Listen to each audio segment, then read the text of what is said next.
Hello and welcome to this new edition of the SpareTime podcast. And as you can see, Ben's having a bit of a bad hair day. In fact, it's not just a bad hair day; it's going to be a bad hair week or month by the looks of it. Because I think he had an accident going on last week. No.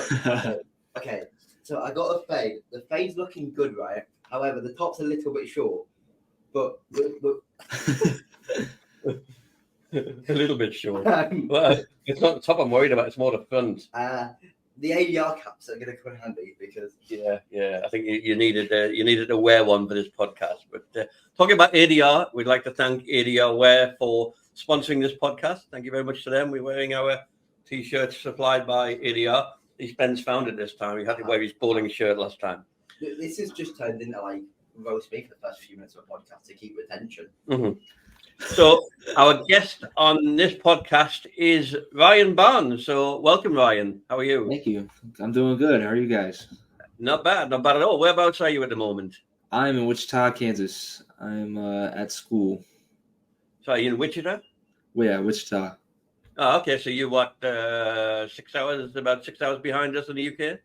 Yeah, I think so. It's around about 10 o'clock. I haven't got a watch on, but yeah, it's 4 here. So is it Ryan Barnes or is it Ryan Barnes, son of Chris and Linda Barnes? Do you get compared in that way very often? I do, but it's a compliment, you know. They're pretty cool, I guess, you know, somewhat, you know. But yeah. Yeah, it's obviously going to be a bit of a help to you that you know you've got such famous parents. So you know, with your mum and dad being PBA bowlers. What stage did you actually get interested in bowling? I mean, were you bowling from like when you first could stand up, or did it come a bit later on? Well, they had me bowl when I was like 2 years old. I wasn't very good, and I bowled league till I bowled like youth league one-handed till I was like 12, and then I really didn't bowl again until after I graduated high school, and then the summer of high school, in between college and high school, I took up bowling. Went to Wichita, tried out, and made the developmental team. Okay, so you bowled till you were about 12 and stopped? Yeah, I stopped. I bowled one league. I only bowled like 30 games, and then I played other sports throughout high school, and then I finished up basketball, and then we took up bowling. Okay, so did you not find that in the early years there was a sort of an expectation on you to follow in your parents' footsteps? Not really. They never really pushed it on me or expected me to be a bowler. They just let me do my thing. And I didn't really enjoy bowling at the time because I was one-handed. My rev rate was about 225. So I can relate. Like literally like 3-4 months ago, I went two-handed and I was exactly the same. It was like a 220 rev bowler one-handed. And anytime you go anywhere that isn't a house shot, you'll be bowling straight.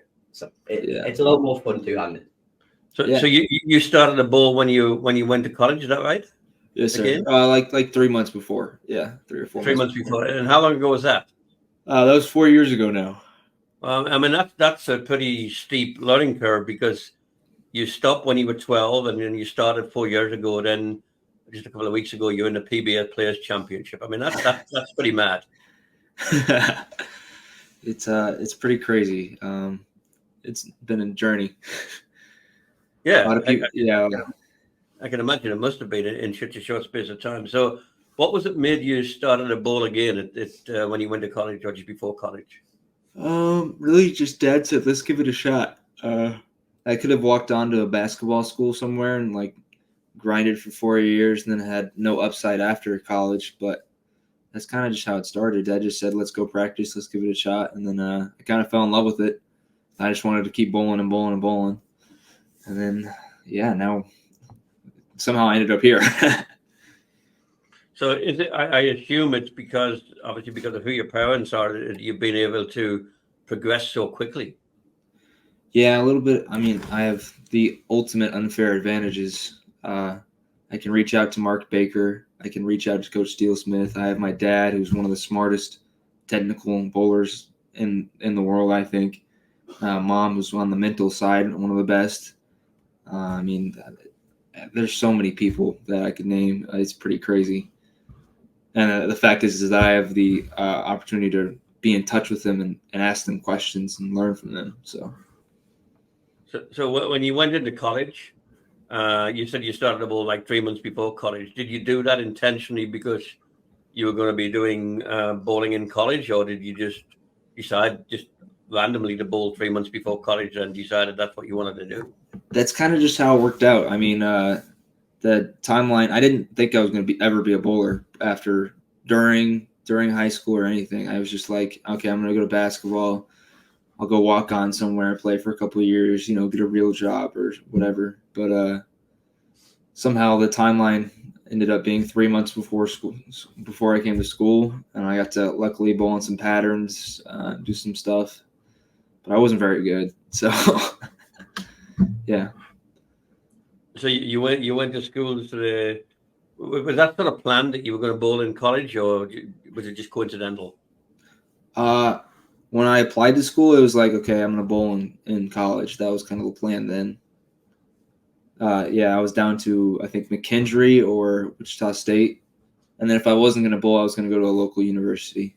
But glad I didn't do that. Yeah. So why you played basketball? So did you give the basketball up, or you're still doing that? I gave it up. I played a little bit every now and then, but don't play too much. I mean, from my perspective, it makes total sense that you go into bowling because you got such a fantastic support network there. So that, I think personally, I think you made the right decision, and I think the fact that you're in the PBA Players Championship a couple of weeks ago, supports that as well. Sure. So, I mean, obviously, I've grown up bowling in the UK, and I'm not sure. Like you said, you bowled till you're about 12, so you'll have a good understanding about the difference between bowling in like America. How important is the sort of youth setup in America to sort of act as a pathway to the PBA and stuff like that, and through like collegiate bowling?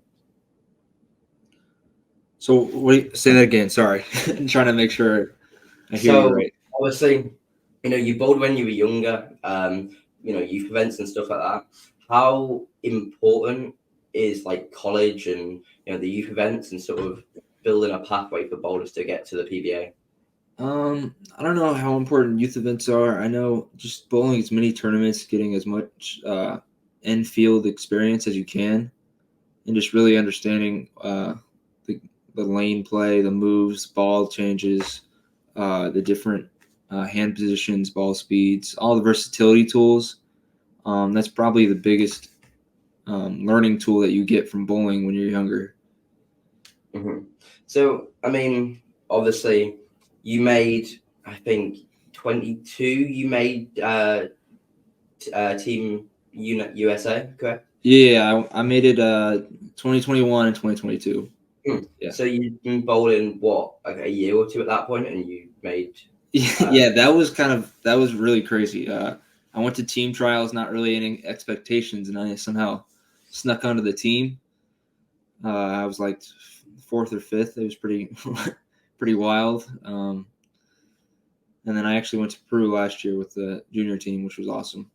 Yeah. So talking about obviously Peru, you bowled the Pan Am Games there, and it's probably quite safe to say you had a good outing over in Peru. What was it like bowling in Peru, especially, and what was that experience like for you? It was really cool. I got to go with 3 of my best friends here in Wichita, Spencer and Bana, and then I also know Julian Salinas really well. So it was a really fun trip. Bowling wise, they hooked really early over there, surface wise, and I didn't really figure it out right away in singles. I kind of struggled in singles, and then I managed to make the right move for the rest of the events. And then I bowled really well from then on. But it was really cool to represent the USA. So, I mean, you said it was sort of like it hooked early. Was that just a case of it's going to hook early? We're using like a lot of sort of like high surface, so we use like shinier balls and stuff like that. We kind of like sticking with pearls. Yeah, I don't know if you watched much of what they're throwing there. They're bowling the same thing we bowled on actually, but they're all throwing purples. I threw shinier balls from left and just slowed down, just went around it. That's how I had success. Brandon Bana had some success with some success with his floaty hand and pushing it through the front. Yeah, they hook really early over there. Mm-hmm. Yeah, I mean, I think it's bowling like different regions and countries itself. Like you'll turn up places and they all bowl completely differently to you. I mean, I think Europe's similar to America in that sense that everywhere you go, you act full of purples. But obviously PBA not so much. Europe's a little more full than USA, but it's close. I think I bowled in, I think it was Ireland or something, and I was with some Dutch people and some other stuff like that. And just, I remember I was about 12 and every ball but mine was purple. But I joined that gang eventually. But so, yeah, sort of moving on to like, recently with the PBA, you qualified, I believe, 6th seed, correct? Well, Was it 6th or 7th? Yeah, I think. Yeah. So you beat both Chris Vi and I'll guess last week Nate Stubler. You beat both of them to run the ladder up to 3rd. What was it like, sort of running the ladder, and how were the nerves and things like that? I was pretty nervous, but luckily I got to do it in front of a home crowd in Wichita, so I had a lot of friends, a lot of family. I was pretty comfortable actually going after the practice session. I knew if I executed, I was going to bowl okay. They were going to have to come beat me on the fresh anyway. I kind of beat myself game 3, just bad shots and wrong ball choices. But, I mean, it was a lot of fun. I had a lot of fun. I was trying to get active. I was trying to talk to the other guys, I was really nervous going into it, but it settled down pretty quickly. Yeah, so let's just talk. I know you spoke about it on the Beef and Barnsley podcast a little bit, but let's just talk about our first game. That first game, for your first game bowling on sort of PBA TV, like you were close to 300. What was going through your head there?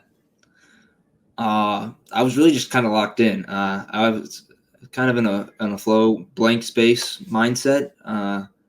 I just focused on my keys, where I was looking, where I was standing, what I was trying to do with my hand, and all that stuff. And then I just got into my routine and let it happen. Sadly, I grabbed the crap out of the one in the 9th, and it hooked. But other than that, it was a pretty good game. Set a bit of a record there, didn't you? We're going to go back to the Pan American Games, because in the UK we're not that familiar with what those are. So can you talk us through about the Pan American Games, which countries participate, and how it works? Yeah, there was, I think, 12 or 13 countries there. Colombia, Venezuela, Argentina. I'm forgetting a lot of them. Canada was there. There's a bunch of teams. There's singles, doubles, trios, and then team. Yeah, there's one each day. I struggled a little bit in singles. Me and Bonna got 2nd in doubles. Spencer and Julian had 1 doubles. I actually sat out of the trios because I was the lowest of the 3. They won gold, and then we won team. So it was a good event. And is it held by a host country every year, or does it? I think it changes. It changes, yeah. Yeah. So it's basically all of any country in the American continent can enter players into it. Yeah. Yes, sir. Yeah, it's interesting, but as I said, we don't hear too much about it over here. We've been in Yeah, Europe. I mean, the field's not crazy strong or anything, but it's still a cool event. Is the qualification for that is obviously you have to be a resident of one of the countries that is in the American continent? Yeah, I think so. It is, yeah. Okay. So I'm going to come back a little bit earlier to what we were talking about earlier on. So you finished bowling at 12 and you started again like 4 years ago.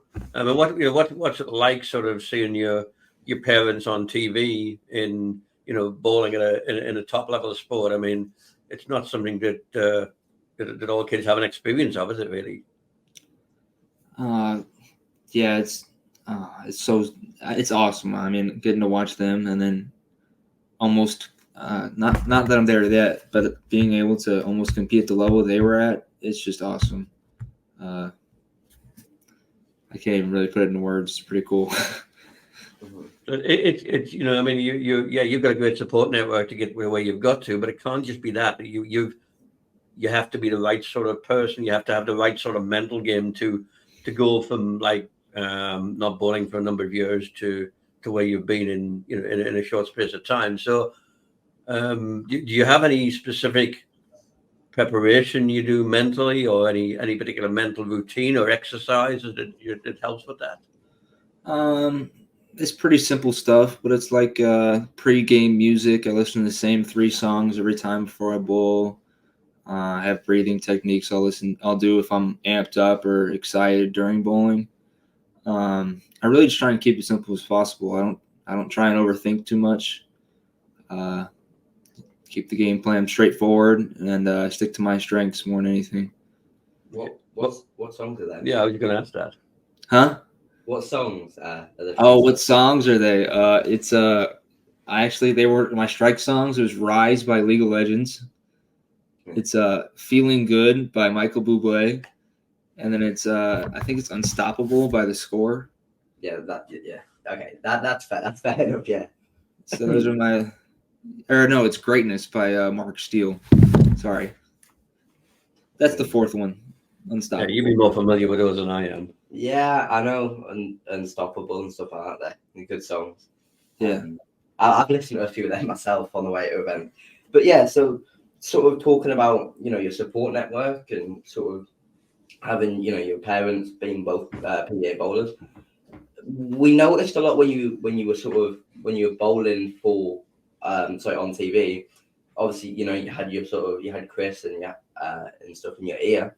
How beneficial was that, being able to sort of bounce ideas off him or whatever, and sort of what did them conversations look like?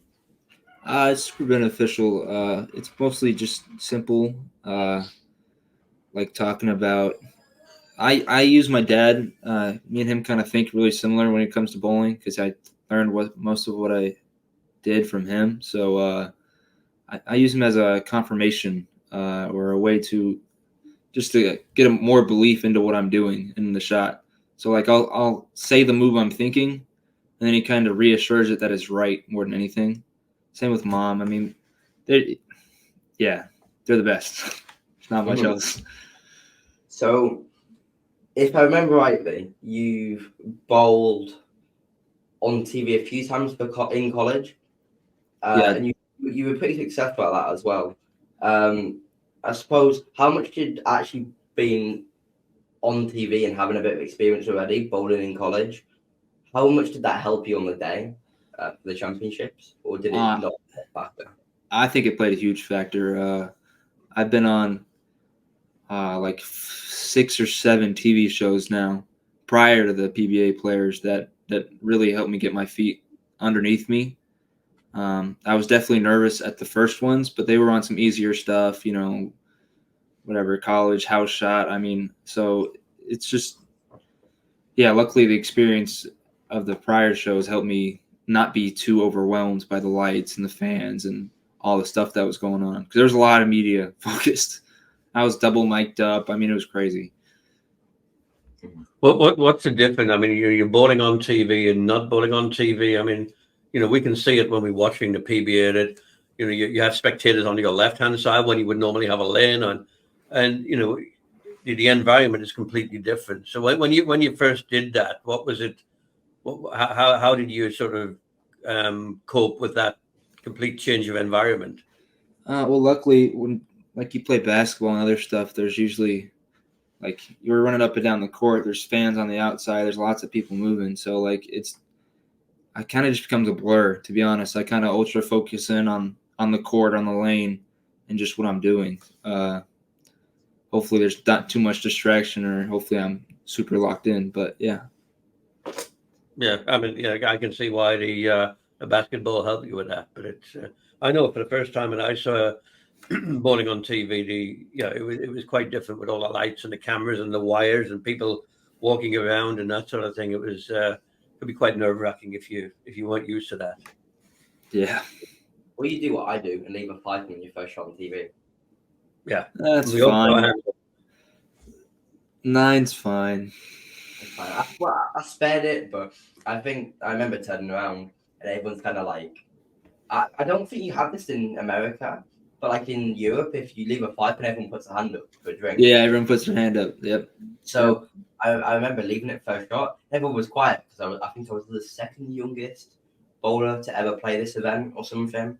I remember everyone sort of looked at me like, I just laughed and was like, "Put your hand up, boys." But, I would speak about the whole week. I'm like, I'm leaving a 5-pin and I'm gonna milk it a little bit. But yeah. So there was talk about a documentary crew around the PBA Players Championship. Was that correct? Yeah, there was a I Shoot Raw and Jared Poland. They're doing a I forget what it's called. I think it's called a sizzle or something. It's like a test. They're gonna send it into Netflix and see if people want to like actually do a documentary. So if Netflix has a documentary, it's because of me. So Well, that's good. That'll be pretty interesting. I mean, you have Drive to Survive about F1 on Netflix, so I think a Netflix documentary about 10-pin bowling would be fantastic. Yeah, that'd be awesome. Yeah, excellent. So you represented Team USA. Is it 2021 and 2022? Is that right? Yes, sir. Yeah. What's that like to represent your country? I mean, then again, you've only been back to bowling for a very short space of time, and then you're already in Team USA. What was that like? Oh, it was amazing. You can't beat the feeling of especially standing up on the podium and hearing the national anthem, and especially with all the success my parents had on Team USA. It meant a lot to me.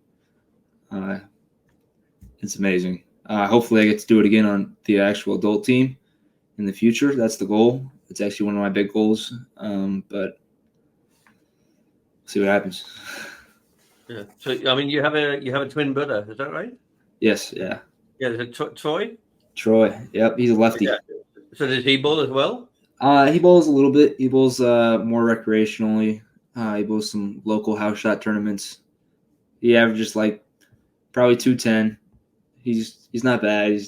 But he's not like, amazing. So. Well, I mean, he's got 3 great coaches there. So if he wants to become amazing and yeah, he's got to listen a little bit. Yeah, exactly. I mean, there's no reason why he shouldn't be able to do the same as the rest of you. So, yeah. So that would be an ideal thing for him there.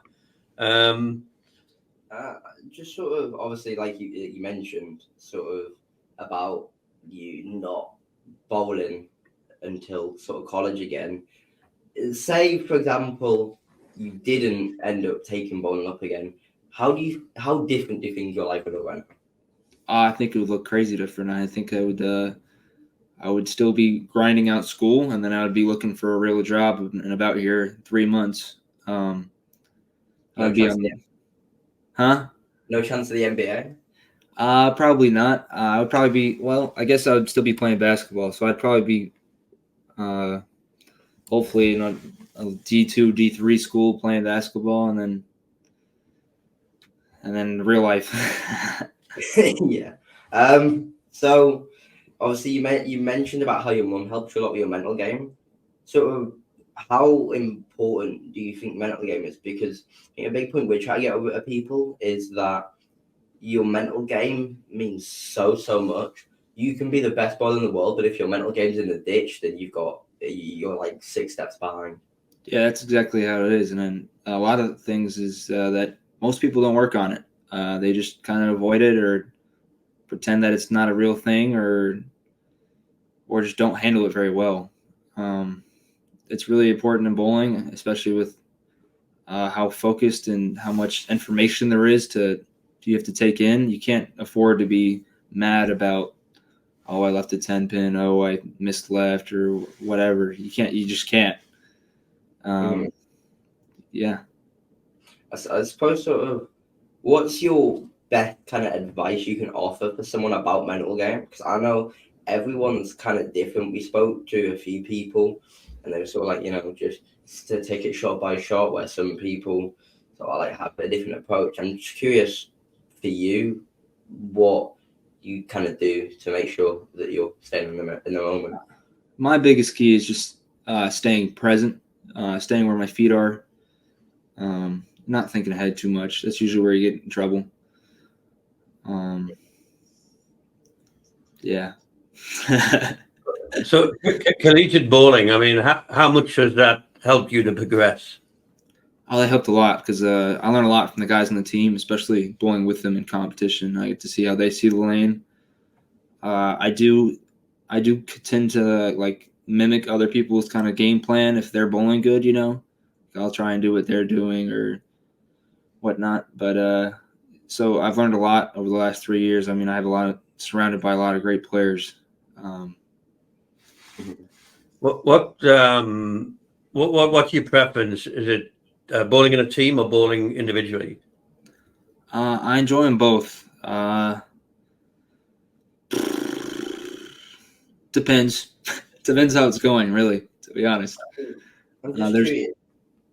Oh, go on. What was I saying? I forgot. You're good. You can go ahead.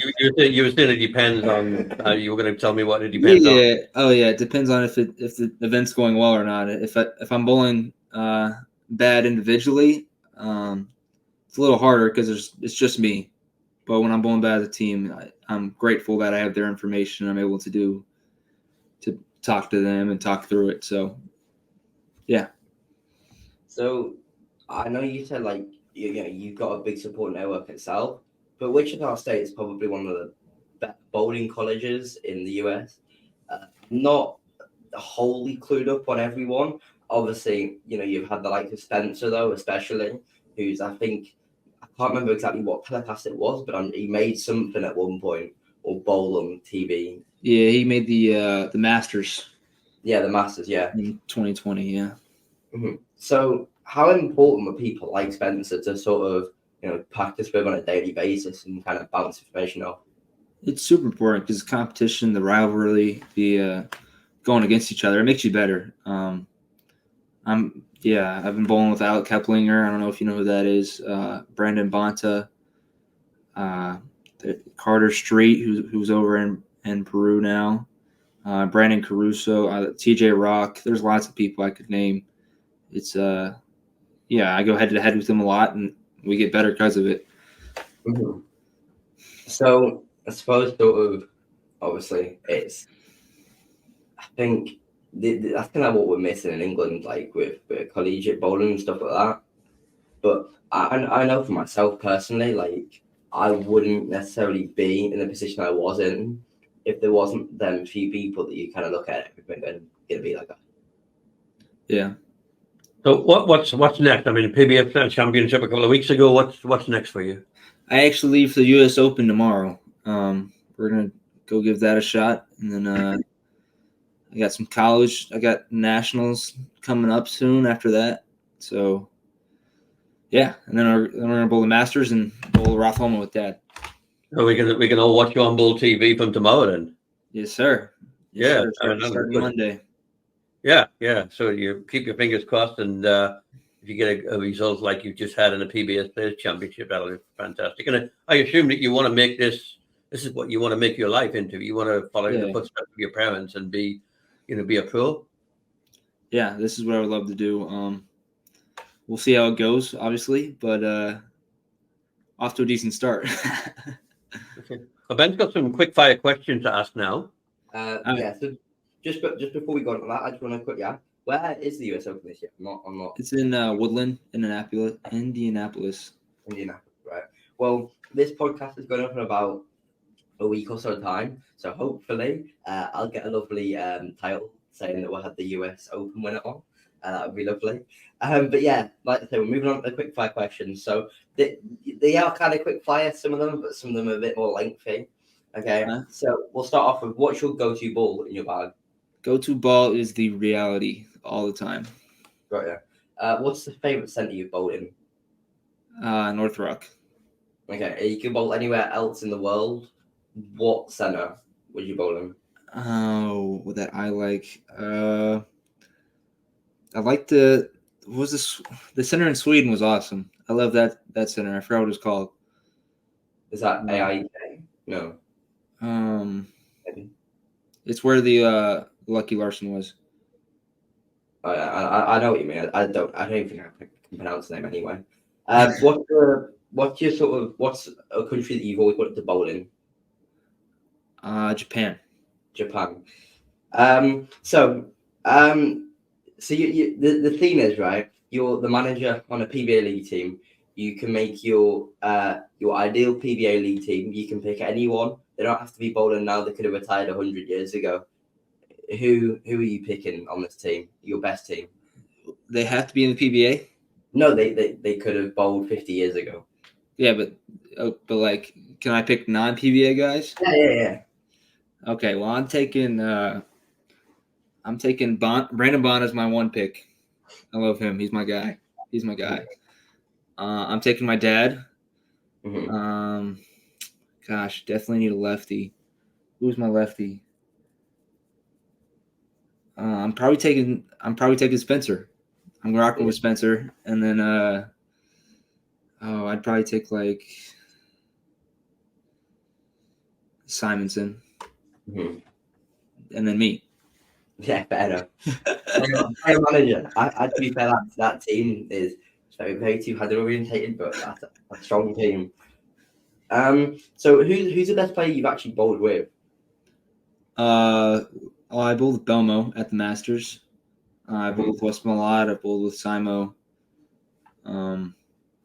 They're all really good. They're all amazing. They're just better at different things, you know. Just who matches up what week you attack it. I mean, yeah, it's crazy. So who's the like sort of a match playing stuff? Who's the best player you've actually played like 1v1 in match play? Well, I played them all last week. Belmo, EJ. I would go with probably EJ. Yeah. Okay. So do you have any sort of like rituals or superstitions when you're bowling? No, I stay away from those. No. Because they'll eventually break. So, and then you'll look for a new one. So, I think there's only sort of one or two that I have is like if someone has a split on the left or right, kind of like let them bowl first. But none of that. That's high school stuff. Come on. No. What's the best piece of advice you can offer to somebody? Practice spares. Watch the other guys around you. Watch lots of YouTube videos. Learn how to play the lane the right way. Understand ball covers, cores, differential, layouts. Learn as much as you can. Mm-hmm. And what's the best piece of advice you've been given personally? Best advice I've been given personally. It's something simple. It's something my parents say all the time. Just be you. Just be yourself. That's all I got. That's what they always say. And they always say, why not you? That's always their thing. Since you're here, you might as well, right? Mm-hmm. Ryan, it's been great. We really like to thank you for your time this evening or this afternoon where you are. And of course, we wish you the best of luck for tomorrow. When the podcast comes out, we'll know what the results are. So we'll be watching you on Bowl TV and wishing you best of luck for not just that, but for your bowling career as you move forward. And I'm sure that we'll get a chance to connect again. Thank you. I appreciate you guys. Okay, so that's the end of this Spare Time podcast. And as I say, we'd like to thank ADR Wear for sponsoring the podcast. If you like what you've seen, if you like and subscribe below, put some comments. Ben might reply to them, and hopefully you'll have a better haircut by that point. So from this podcast. Also, we're on Spotify now. We're on Spotify. So on Spotify. Go check it out. Let's check Spotify out. Yeah, you'll find us there. I'm not that up on where these podcasters are, but he's the expert. YouTube and Spotify is the place to go. Find us on Spotify. Okay. See you next time. Bye.